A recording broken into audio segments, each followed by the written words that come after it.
வாசிங்க. உங்கள் செவியை வாசிங்க, சத்தம் போட்டு வாசிங்க.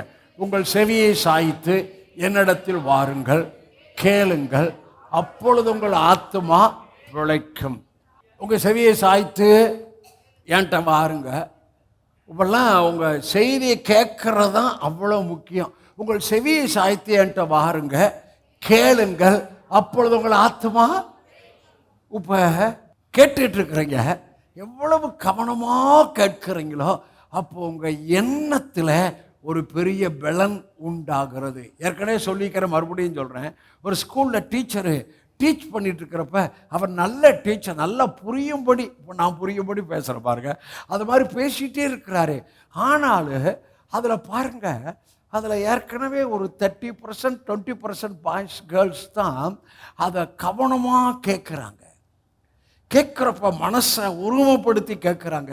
கேட்கும் போதே அவங்களுக்குள்ள ஃபுல்லாக வந்துடுது. கேட்டதை போய் படிக்கிறான், அவன் தான் 100க்கு 100 எடுக்கிறான், அவன் தான் மேலே மேலே போயிட்டு இருக்கிறான்.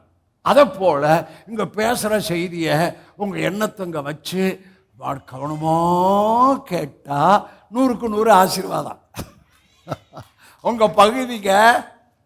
கேட்கறது விசுவாச கேள்வியினாலே வரும். அப்போ இது தாவீதுக்கள் நிச்சயமான கிருபை, நித்திய உடன்படிக்கையை ஏற்படுத்தி இருக்கிறேன். அப்போ தாவீதுக்காரன கிருபை இயேசுவின் மூலம் உங்களுக்கு வந்துருச்சு. நம்மெல்லாம் கிரேஸ் பீப்புள். நம்மெல்லாம் என்ன பீப்புள்னு கேட்பேன், கிரேஸ் பீப்புள்னு சொல்லணும். நம்மெல்லாம் என்ன பீப்புள் ஐயா? கிரேஸ் பீப்புள்யா. We are under the grace. Grace கிரேஸ்னா என்ன? எப்பா நீங்கள் தான்ப்பா எல்லாம், நீங்கள் இல்லாட்டி ஒன்றும் இல்லைப்பா, நீங்கள் தான் எல்லாம். அதான் கிரேஸு. அவரை அப்படியே சார்ந்து கொள்றது கிரேஸு. கிரியை அது கிரேஸ் அல்ல, கிருபை. தேவன் கிரியை செய்கிறார். கிரியை செய்கிற மனுஷனுக்கு கூலி.